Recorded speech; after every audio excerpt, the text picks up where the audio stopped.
शिक्षक वर्ग के पहले सम्मेलन को पीएम मोदी ने किया संबोधित। कहा, राष्ट्र के निर्माण में शिक्षकों का अहम योगदान, ग्लोबल एजुकेशन का प्रयास तेज। छत्तीसगढ़ की सियासत में धर्मांतरण के मुद्दे पर बीजेपी से राज्यसभा सांसद रामविचार ने सीएम बघेल को लिखा पत्र। अपने पत्र में नेताम ने लिखा है, बस्तर और सरगुजा समेत प्रदेश भर में दबावपूर्वक धर्मांतरण के मामले सामने आ रहे हैं। नेताम ने सीएम से संज्ञान लेने और कार्रवाई करने की मांग की। मध्य प्रदेश में सरकारी पदों पर प्रमोशन में आरक्षण के मामले में सुप्रीम कोर्ट 14 सितंबर को फैसला सुना सकता है। हाईकोर्ट ने पदोन्नति नियम में आरक्षण, बैकलॉग और खाली पदों को कैरी फॉरवर्ड करने और रोस्टर संबंधी प्रावधान को संविधान के विरुद्ध मानते हुए इन पर रोक लगा दी थी। प्रमोशन में आरक्षण के मामले में सरकार हाईकोर्ट के फैसले के खिलाफ सुप्रीम कोर्ट चली गई थी। 14 सितंबर को इसी मामले में फैसला आ सकता है। एमपी में 5 सालों से प्रमोशन पर रोक लगी है, जिसके कारण करीब 1 लाख कर्मचारी बिना प्रमोशन के रिटायर भी हो गए। आज मध्य प्रदेश के मुख्यमंत्री शिवराज सिंह चौहान दिल्ली दौरे पर। सीएम यहां केंद्रीय मंत्रियों से कर सकते हैं मुलाकात। सीएम कल शाम गोंदिया दौरे के लिए हो गए थे रवाना। आगर मालवा में सोसाइटी के सुपरवाइजर पर लगा ईओडब्ल्यू का शिकंजा। आय से अधिक संपत्ति मामले में हुई छापेमार कार्रवाई। करीब 6 गाड़ियों और पुलिस बल के साथ ईओडब्ल्यू ने मारा छापा। शंकर शर्मा के खिलाफ मिली थी ईओडब्ल्यू को शिकायत। एमपी में विधायकों ने मांग रखी है कि उन्हें ऐसा फास्टैग दिया जाए जिससे मध्य प्रदेश के साथ साथ पूरे देश के नेशनल हाईवे पर भी टोल टैक्स न देना पड़े। विधायकों ने विधानसभा अध्यक्ष गिरीश गौतम से मांग की है कि उन्हें 2 गाड़ियों के लिए ऐसी सुविधा दी जाए। वहीं एमपी के पूर्व विधायक भी एक गाड़ी को एमपी में टोल मुक्त कराना चाहते हैं। अब विधानसभा केंद्र को प्रस्ताव भेजने की तैयारी है, जिसमें करीब 1350 गाड़ियों के लिए स्पेशल फास्टैग देने की मांग की जाएगी। मध्य प्रदेश के इंदौर में बीते 24 घंटे में डेंगू के 8 नए मरीज मिले, जिसके बाद जिले में संक्रमितों की संख्या बढ़कर 86 तक पहुंच गई है। जिले के मूसाखेड़ी, वीड़ानगर और आलोकनगर इलाकों में भी मरीज मिले हैं, जबकि मंदसौर में पिछले 24 घंटे में 19 नए डेंगू मरीज मिले हैं। भोपाल में पिछले एक दिन में डेंगू के 12 नए मरीज सामने आए। राजधानी में संक्रमितों की संख्या 120 को पार कर चुकी है। वहीं एक शख्स की मौत भी हो चुकी है। इसके अलावा राजधानी में चिकनगुनिया के मरीजों की संख्या बढ़कर 23 हो गई है। मध्य प्रदेश सरकार कोरोना की तीसरी लहर से निपटने की तैयारियों में जुटी है, लेकिन इस बीच बच्चों में डेंगू, वायरल फीवर और फ्लू जैसी समस्या सिर उठा रही है। पिछले कुछ दिनों में हमीदिया अस्पताल में 100 से ज्यादा बच्चे एडमिट किए जा चुके हैं, जबकि राजधानी के अलग अलग अस्पतालों में कुल 200 से ज्यादा बच्चों का इलाज चल रहा है। डॉक्टर्स का कहना है कि सीजनल फ्लू, डेंगू और पोस्ट कोविड इफेक्ट के मरीज सामने आ रहे हैं। गंभीर लक्षण वाले मरीजों को वेंटिलेटर पर रखना पड़ रहा है। डॉक्टर्स की सलाह है, बच्चों में सर्दी, जुकाम, बुखार, खांसी, शरीर में लाल चकत्ते या सांस लेने में तकलीफ हो रही हो, तुरंत डॉक्टर से संपर्क करें। रायसेन में स्क्रब टाइफस का मामला सामने आया है। तलापुरा इलाके के रहने वाले प्रेम नारायण नूरिया के 6 साल के बेटे को तेज बुखार के बाद पहले प्राथमिक स्वास्थ्य केंद्र और फिर जबलपुर मेडिकल कॉलेज में भर्ती कराया गया, जहां उसकी मौत हो गई थी। बच्चे के खून की जांच में उसमें स्क्रब टाइफस बीमारी की पुष्टि हुई। इस बात की जानकारी वरिष्ठ स्वास्थ्य अधिकारियों को दे दी गई है। साथ ही बच्चे के घर के आसपास के लोगों के बीच सर्वे किया जा रहा है, ताकि किसी भी शख्स में बीमारी के लक्षण होने पर उसका इलाज किया जा सके। मध्य प्रदेश में आज भारी बारिश का अलर्ट जारी किया गया है। मौसम विभाग के मुताबिक आज विदिशा, खरगोन, अलीराजपुर, झाबुआ, धार, इंदौर, रतलाम, उज्जैन, देवास और सागर जिलों में भारी बारिश हो सकती है। यहां भारी बरसात के लिए येलो अलर्ट जारी किया गया है। एमपी में भोपाल, जबलपुर, होशंगाबाद, इंदौर और उज्जैन संभागों के जिलों में गरज चमक के साथ बौछारें पड़ सकती हैं। अरब सागर और बंगाल की खाड़ी में बने सिस्टम से मध्य प्रदेश को पर्याप्त नमी मिल रही है। इसके चलते गुना और सिवनी सहित अन्य क्षेत्रों में कम दबाव का क्षेत्र बना हुआ है। एमपी में कोरोना की पॉजिटिव दर में कमी आई है। पिछले एक दिन में पूरे प्रदेश में कोरोना के 11 नए मामले सामने आए। इंदौर समेत प्रदेश के 50 जिलों में कोरोना के एक भी नए मामले नहीं मिले हैं। सिर्फ भोपाल और जबलपुर में ही नए मामले मिले हैं। एमपी में 5 करोड़ 49 लाख वैक्सीनेशन के पात्र हैं, जिनमें से 4 करोड़ लोगों का वैक्सीनेशन किया जा चुका है। हालांकि 1 करोड़ 49 लाख लोगों को अभी भी वैक्सीन का पहला डोज लगाया जाना बाकी है, जबकि 90,85,000 लोगों को वैक्सीन का दूसरा डोज लगाया जा चुका है। गणेश प्रतिमा की स्थापना को लेकर रायपुर प्रशासन ने पहले से जारी आदेश में संशोधन किया है। अब प्रतिमा की ऊंचाई 4 फीट की बजाय 8 फीट हो सकेगी। इसके अलावा पूजा पंडाल में 50 से ज्यादा लोगों को इजाजत नहीं दी गई है। प्रशासन ने पंडाल में तय जगह पर धूमाल बजाने की इजाजत दी है। पंडाल का अधिकतम साइज 15 बाय 15 फीट हो सकता है, जबकि सामने की ओर करीब 500 वर्ग फीट की खुली जगह होनी चाहिए। पंडाल में लोगों को बैठने की इजाजत नहीं है। भक्तों के लिए पंडाल में sanitiser, thermal scanning, oximeter, hand wash की सुविधाएं होनी चाहिए। बलौदा बाजार के दामाखेड़ा प्राथमिक कृषि शाखा सहकारी समिति में किसानों के साथ धोखा किया जा रहा है। किसानों को 8 से 10 किलो कम वर्मी खाद दी जा रही है, जिसकी सूचना पर कृषि विभाग की टीम मौके पर पहुंची और जांच की गई। बलौदा बाजार में किसानों को दी जाने वाले वर्मी खाद में हर बोरी में 8 से 10 किलो का वजन कम निकल रहा है। खाद पैकिंग से लेकर बेचने तक लापरवाही बरतने वाले अधिकारी कर्मचारी को नोटिस जारी कर अब जवाब मांगा गया है। जवाब नहीं देने पर कार्रवाई की जाएगी। दमोह में एक सामाजिक प्रथा पर राष्ट्रीय बाल अधिकार आयोग ने संज्ञान लिया। प्रथा के तहत अच्छी बारिश के लिए छोटी बच्चियों को बिना कपड़ों के गांव में घुमाया जाता है, जिस पर बाल आयोग ने सख्त रुख अख्तियार करते हुए कलेक्टर को कार्रवाई के निर्देश दिए हैं।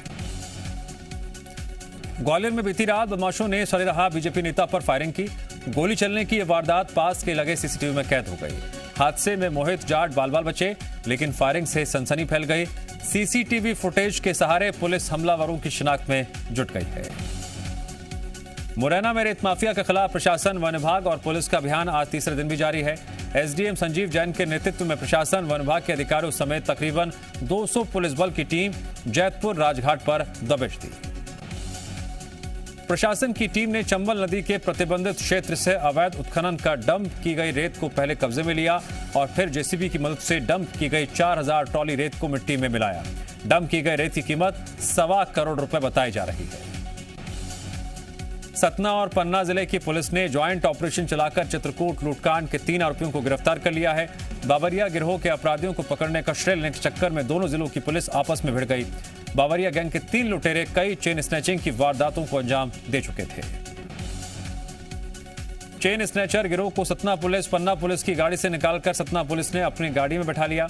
इसको लेकर हुए वाद में दोनों जिलों की पुलिस के आपस में उलझने की खबर और तस्वीर सामने आई और चित्रकूट के पीली कोठी के पास जमकर धक्का मुक्की तक हो गई। आरोपियों से लूट में इस्तेमाल की गई बाइक, मोबाइल भी बरामद कर लिए गए हैं। ग्वालियर में हुए एक मामूली विवाद में युवकों के साथ जमकर मारपीट हुई। एक युवक बाइक पर जा रहा था, इसी दौरान रास्ते में उसे कार ने टक्कर मार दी। आरोप है कार सवार युवक ने पहले तो बाइक सवार से बुरी तरह मारपीट की और फिर पत्थर से उसका सिर फोड़ दिया। कांकेर जिले में जंगली जानवरों का आतंक थमने का नाम नहीं ले रहा। भैंसा कट्टा गांव से तेंदुआ आज सुबह 4 बजे एक महिला को घर से उठाकर ले गया। महिला की मौत हो गई। वहीं तेंदुए के आतंक से ग्रामीणों में दहशत का माहौल है। कुछ दिन पहले भी तेंदुआ पलेवा गांव के एक बुजुर्ग पर हमला कर हत्या कर दी थी। जानकारी के मुताबिक पिछले 2 दिनों से बिजली गुल थी। अंधेरे का फायदा उठाकर तेंदुआ गांव से महिला को उठाकर ले गया।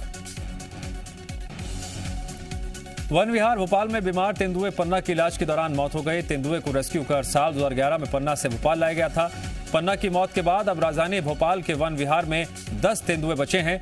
तेंदुआ कुछ दिनों से बीमार चल रहा था, जिसके इलाज कराया जा रहा था। अंबिकापुर पहुंचे नगरीय प्रशासन एवं प्रभारी मंत्री शिव कुमार डहरिया ने कांग्रेस भवन में कार्यकर्ताओं की बैठक ली। बैठक में मंत्री के सामने कार्यकर्ताओं में नाराजगी देखने को मिली। कार्यकर्ताओं ने कहा, अपनी सरकार आने के बाद भी हमारे कोई काम नहीं हो रहे हैं। मंत्री शिव कुमार डहरिया ने सभी कार्यकर्ताओं को आश्वासन दिया, उनकी मांगों पर विचार किया जाएगा। बैठक में प्रदेश के खाद्य मंत्री अमरजीत भगत, शिक्षा मंत्री डॉक्टर प्रेम साय टेकाम सहित कांग्रेस के पदाधिकारी और कार्यकर्ता मौजूद रहे। दुर्ग में पुलिस ने प्रतिबंधित नशीली दवा की तस्करी करने वाले गैंग का पर्दाफाश किया है। पुलिस ने प्रतिबंधित दवा के अवैध कारोबार का भंडाफोड़ करते हुए 3 आरोपियों को गिरफ्तार किया है। आरोपियों के पास से करीब 20,37,000 की नशीली टैबलेट और सिरप बरामद किया गया है। दुर्ग मामले में आरोपी बिना किसी लाइसेंस के नशीली दवा सप्लाई कर रहे थे। सूचना मिलने पर पुलिस ने छापा मारकर दवाओं की बड़ी खेप जब्त की। गिरफ्तार किए गए सभी आरोपियों के खिलाफ एनडीपीएस एक्ट के तहत कार्रवाई की जा रही है। डिंडोरी जिले के सनपुरी गांव में बड़ा सड़क हादसा हो गया। किसानों से भरे पिकअप बेकाबू होकर सड़क किनारे पलट गई। हादसे में पिकअप सवार एक शख्स की मौत हो गई, 6 गंभीर रूप से घायल हो गए। किसान पिकअप वाहन में बैठकर गाड़ा सराई राइस मिल जा रहे थे, तभी अमरकंटक जबलपुर नेशनल हाईवे पर यह हादसा हुआ। घायलों को जिला अस्पताल में इलाज के लिए लाया गया। देवास में एक बच्चे की पबजी खेलते खेलते जान चली गई। 11वीं का छात्र पबजी खेलते खेलते अचानक जोर से चिल्लाने लगा और फिर बेहोश हो गया। इस दौरान घर में उसकी छोटी भांजी थी। उसने तुरंत आसपास के लोगों को मौके पर बुलाया। अस्पताल जाते वक्त रास्ते में ही उसने दम तोड़ दिया। इंदौर के मालवीय नगर में युवक और उसकी मुंह बोली बहन ने जहर खा लिया। दोनों को गंभीर हालत में एमवाई अस्पताल में भर्ती करवाया गया, जहां दोनों की मौत हो गई।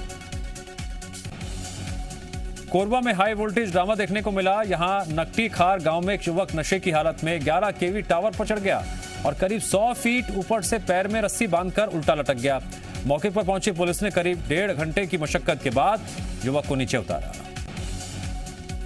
कोरबा मामले में लोगों ने बताया कि उसके खिलाफ आबकारी विभाग ने अवैध शराब बनाने के आरोप में कार्रवाई की थी। इसके बाद से वो परेशान था। इससे पहले भी वो 3 बार टावर पर चढ़कर हंगामा कर चुका है। दंतेवाड़ा में सुरक्षा बलों को सफलता मिली है। लोन वर्राटू अभियान के तहत 2 इनामी समेत 5 नक्सलियों ने सरेंडर कर दिया। डीआईजी, सीआरपीएफ और दंतेवाड़ा एसपी के सामने नक्सलियों ने सरेंडर किया।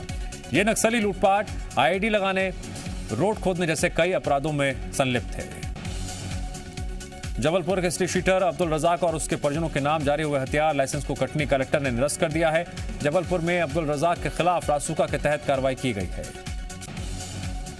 रजाक के ठिकानों पर हुई कार्रवाई के दौरान बंदूकों का जखीरा मिला था। पुलिस की छानबीन में पता चला था उसके घर पर मिली बंदूकों के शस्त्र लाइसेंस कटनी से जारी किए गए थे।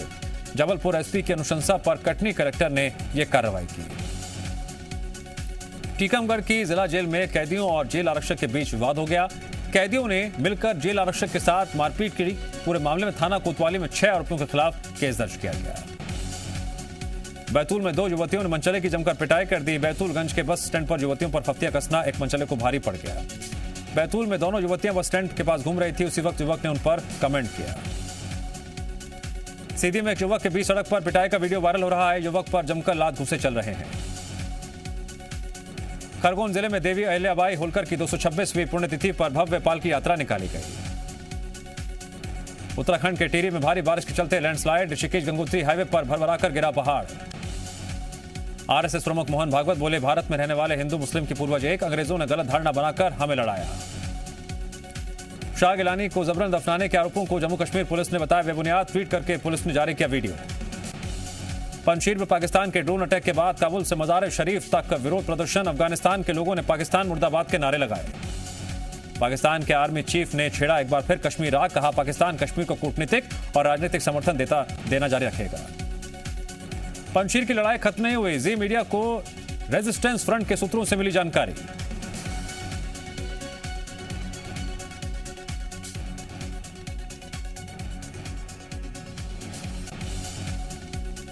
प्रधानमंत्री नरेंद्र मोदी 9 सितंबर को वर्चुअली 13वें ब्रिक्स शिखर सम्मेलन की अध्यक्षता करेंगे। विदेश मंत्रालय ने दी जानकारी। मुंबई में बदमाश ने की मार्शल पर कार चढ़ाने की कोशिश। काफी देर तक मार्शल को घसीटता ले गया आरोपी। रेल यात्रियों की अच्छी खबर, AC 3 टियर इकोनॉमी क्लास के कोच की सुविधा हुई शुरू। IRCTC की बड़ी कामयाबी, टॉप 100 कंपनियों में हुई शामिल। एक साल में 115% बढ़ा शेयर का भाव।